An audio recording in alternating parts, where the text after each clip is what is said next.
Hey guys, it's me. It's Miss Cheka. I'm sneaking in a snack here.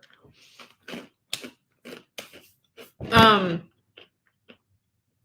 this week is crazy. This week is me back at work, but with no students yet. So I'm trying to get all of my class stuff together. I have all these meetings, and then I have more meetings, and then I have some meetings, and then I have to get all the class stuff together.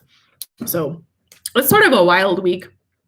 I haven't figured out exactly what I'm going to do about Nerd Hangout next week and for the rest of the school year because I have classes that I am in from the morning until like 3:45 in the afternoon. So what I'm thinking is I might do videos instead of live, or do the live like in the evenings. And then on Fridays, do live like with the chat box so we could check in with each other. So I don't know. Tess is there. Hi, Tess. Tess, how is school? Tell me if it is good or if it is bad. Because I'm real nervous about my own school starting. Tonight is open house. So I'm going to meet some of the parents, which means between now and then, I need to put on a better outfit so I'm not just showing up with like my Millennium Falcon t-shirt. Okay. Oh, wait, let's talk about this week. So today, Nerd Hangout, normal time. Tomorrow, I can't do Nerd Hangout. This is too crazy. Friday, Nerd Hangout, 1 o'clock, normal time. And then I'll have a schedule for next week. That sound good?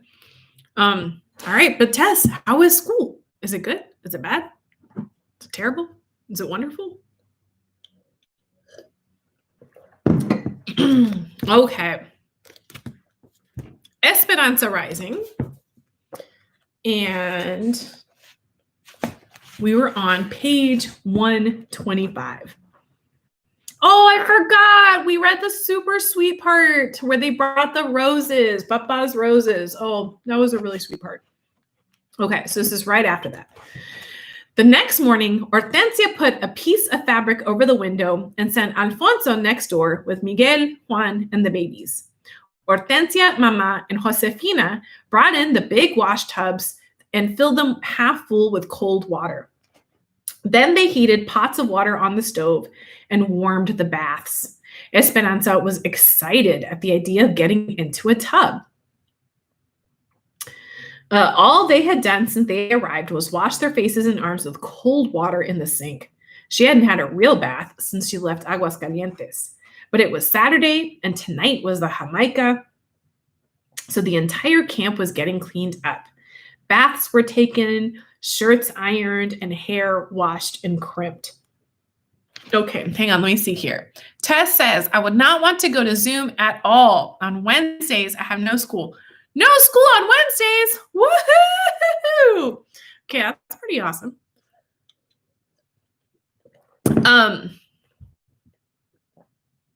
Yeah, I have Zoom all day. But you know what? I'm kind of excited for it because these are going to be new kids that I've never met. It's going to be good. But yeah, it's a lot of Zoom.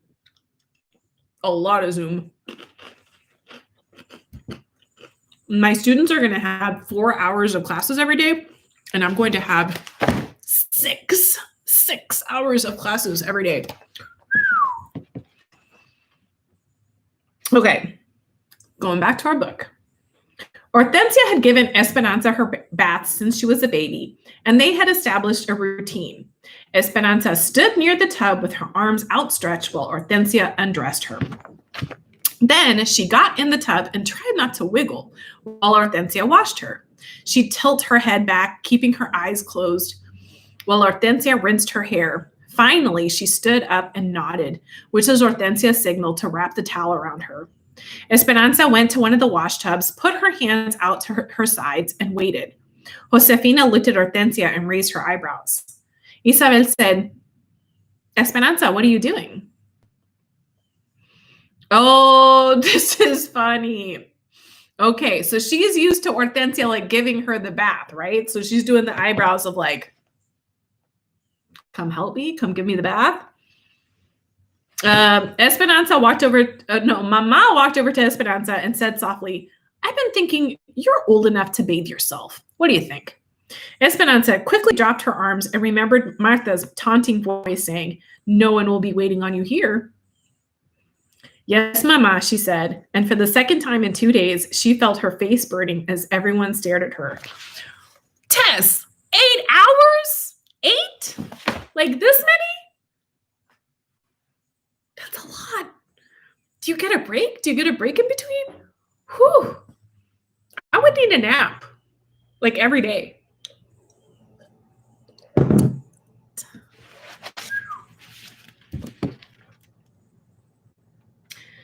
Hortensia came over, put her arm around Esperanza, and said, we're accustomed to doing things a certain way, aren't we, Esperanza? But I guess I am not too old to change. We will help each other. I will unbutton the buttons you cannot reach, and you will help Isabel, yes? Josefina, we need more hot water in these tubs. Ándale, hurry. As Hortensia helped her with the blouse, Esperanza whispered, thank you. I want to say 2 things. Number 1, I like this word accustomed because my brain put in used to. Did you hear that? I was going to say we're used to doing things a certain way because that's how I would say it. But what the author has said here is we are accustomed to doing things a certain way, which is a great word. And I think I should maybe use that word more often. But you can hear the root word is custom.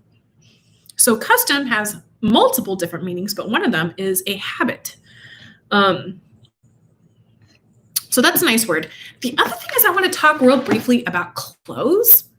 So this book takes place in the 1930s, and we have very few descriptions or clues about the clothes that they're wearing. The one clue that we do have is that we know that at the beginning of the book, they're using really beautiful kind of fancy clothes because they're a wealthy family. And then we know that they lose all of their clothes in the fire when the house burns and that they're having to use donated clothes. But I just, when Hortensia says this, I will unbutton the buttons you cannot reach and you will help Isabel. It just made me think of this interesting fact. So in a lot of countries, in human history, not just one time period, but a lot of time periods, women's clothes would be made differently if you were a really wealthy woman than if you were a working class woman that had to like work for income and for a job. So one way is like, think about the clothes that are on your body right now. Can you get in and out of them by yourself? Yes, you can, because they are built that way. So for instance, like I'm wearing jeans and my jeans fasten here in the front, and I'm wearing a t-shirt. My t-shirt's pretty stretchy. I can just pull it off. But if I was a woman in, say, like the 1800s or 1700s or 1600s, and I lived maybe like in a European country, if I was a working class woman, my clothes would like attach in places that I could reach, right? But if I was a wealthy woman, a lot of my clothes would be attached to my body in places that I could not reach, like physically could not reach. And so that's why I would need a servant to help me get in and out of them. So like a corset might lace all the way up and down the back, or it might have like complicated ties. So it's just an interesting thing to think about, that like a class marker was, how do your clothes attach? You know, are you so wealthy that you physically cannot get in and out of your clothes by yourself, and so you need a servant to help you get in and out of them? But I bring this up because sometimes when we're studying history and you learn about all of these different servants and the jobs that they would do, I've had students before be like, why would you want, like, isn't it awkward to have somebody like helping you take a bath or helping you put on your clothes? And I would note that, like, yeah, you actually couldn't, like physically could not get in and out of some of these clothes without another person helping you. Not all of them, but fancy clothes for wealthy people. And so if you were the king or the queen, you would have somebody whose like entire job is helping you get in and out of, your clothes. And there would be a lot of layers of them.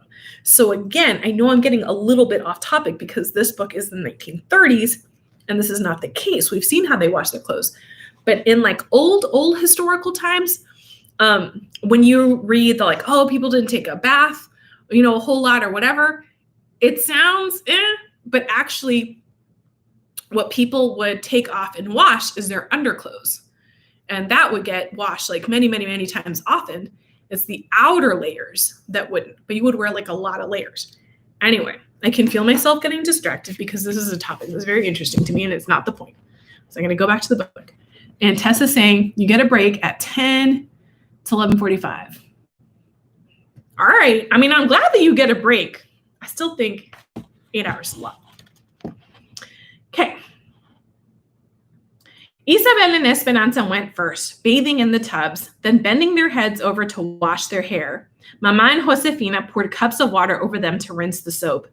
The women took turns going back and forth to the stove for hot water. Esperanza liked being with all of them in the tiny room, talking and laughing and rinsing each other's hair. Josefina and Hortensia talked about all the gossip in the camp. Mama sat in her slip and combed out Isabel's tangles. The women took their turns, and when Hortensia needed hot water, Esperanza rushed to get it for her before anyone else could, which is really sweet. So, Hortensia has always helped her, and now Esperanza is helping Hortensia. Clean and dressed with still wet hair, Esperanza and Isabel went outside to the wooden table under the trees. Josefina had given them a burlap bag of almonds that she wanted shelled. Isabel bent over and brushed her hair in the dry air. "Are you coming to the Jamaica tonight?" she asked. Esperanza didn't answer at first. She had not left the cabin since she had made a fool of herself yesterday. "I don't know. Maybe." Mama said, "It is best to get it over with and face people, and that if they tease you, you should just laugh," said Isabel. "I know," said Esperanza, fluffing her own hair that was already almost dry. She dumped the nuts onto the table and picked up an almond still in its flattened pod. The soft and fuzzy outside hull looked like two hands pressed together, protecting something inside. Esperanza popped it open and found the almond shell. She snapped the edge of the shell and pried it apart, then pulled the meat from its defenses and ate it. "I suppose Martha will be here tonight?" "Probably," said Isabel, "and all of her friends too." "How does she know English?" "Oh, she was born here and her mother too. They are citizens," said Isabel, helping shell the almonds. "Her father came from Sonora during the revolution. They have never even been to Mexico. There's lots of kids who live in our camp who have never been to Mexico. My father doesn't like it when Martha comes to our Jamaicas, though, because she is always talking to people about striking. There was almost a strike during almonds, but not enough people agreed to stop working. My mama said that if there had been a strike, we would have gone into the orchard and shake the trees ourselves for these almonds. Then we're lucky. What is your mother making with these nuts?" "Flan de almendra," said Isabel. "She will sell slices at the Jamaica tonight." Esperanza's mouth watered. Almond, that's almendra, almond flan was one of her favorite sweets. "Then I've made my decision. I will come." Okay, again, two things. Number one is the word Jamaica. So I personally have never seen the word Jamaica being used the way that it's used here, because from context clues, it sounds to me like when they're talking about, the Jamaica tonight that's going to have, special food and whatever, that sounds like a party to me, right? So I'm hearing like Jamaica and I'm understanding that they mean party, but it's spelled just like the country Jamaica, Jamaica, right? So this caught my attention because I've never heard it used that way. And in fact, in Spanish, whenever I have heard the word Jamaica, I've heard it in two ways. One is when somebody is talking about the country Jamaica, Jamaica. But the other one is there's a tea and an agua fresca that I really, really like. So if you go to a restaurant that has aguas frescas, they usually have them like a big clear plastic barrel. You can have horchata, which is delicious, like a sweet rice milk. You can have agua de sandia, like watermelon, agua de limon, like a lemonade. But you can also get an agua de Jamaica, which is bright, bright, bright red. And if you go to a grocery store that has a lot of Mexican people shopping there, they sometimes will sell flor de Jamaica. So flor just means flower. So it's literally called water of Jamaica or flower of Jamaica. And I have a good friend, and I offered her one time, like, would you like this, like, agua de Jamaica? And she was like, no. I don't know what that is. I don't want that. I was like, okay. And then she says she ordered a couple of weeks later at a restaurant hibiscus tea. And I told her, you know what? That is what agua de Jamaica is. So flor de Jamaica is a hibiscus flower. It's really beautiful, but you can dry it and put it in boiling water, and that's what makes the tea. So that's one fact. And it's just a linguistic fact. The other one is, let's talk about what's happening here. So this book has a lot of symbols in it, right? So last time, what is the symbol that we saw? It's the roses, right? The rose. And what does that rose symbolize? Well, there's a lot of different ways that we can interpret it. But let's think about it. So she had a real close relationship with her father. She had all of these things. He had a rose garden that was like thriving and beautiful. It burns down. What does Alfonso and Miguel do? They rescue it, and it's dead, and it looks like there's nothing, but they water it, and they put it in this new garden. So what can that symbolize? Like, especially if those roses start to bloom again. Well, last time we talked a little bit about how that rose could symbolize for Esperanza and her mom, their relationship with the dad, right? It's like a connection with him and how much he loved those roses. And so they feel closer to him. It can symbolize like a person, but it can also symbolize like an idea, like hope.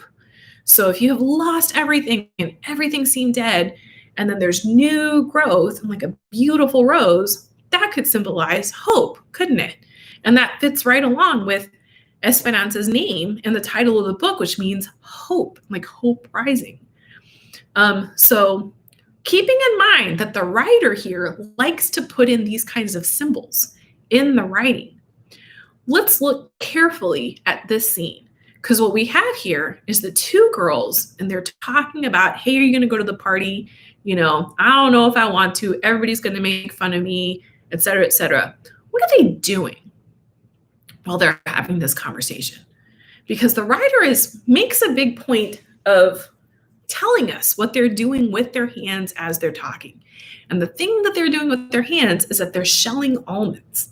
And the writer even describes to us about the almonds. Look at what she says. The soft and fuzzy outside look like two hands pressed together, right? Protecting something inside. Esperanza popped it open and found the almond shell. She snapped the edge of the shell and pried it apart, pulled the meat from its defenses, and ate it. So I'm going to pull out a word there. Soft, fuzzy, protecting, and defenses, right? So those words are kind of painting a picture of Esperanza's emotions, because isn't she protecting herself? Isn't she defending herself? Because she's really worried that, like, if she goes to this party after she got like embarrassed the day before, she's protecting herself against, being made fun of, being teased, feeling left out. And she has this like protective exterior around her, right? But Isabel, who is her friend, is encouraging her to open up her defenses and go to the party. You see that? So that is a symbol that the writer has put in there where the girls are doing the almonds in their hands and they're kind of acting out the emotions that they're feeling inside. Okay. I was ready to read a little bit more, but we're actually out of time. So we're taking a break tomorrow. I will see you guys day after tomorrow, 1 o'clock. It'll be great. Okay. Bye, guys. Eat your fruits and vegetables. I see you soon.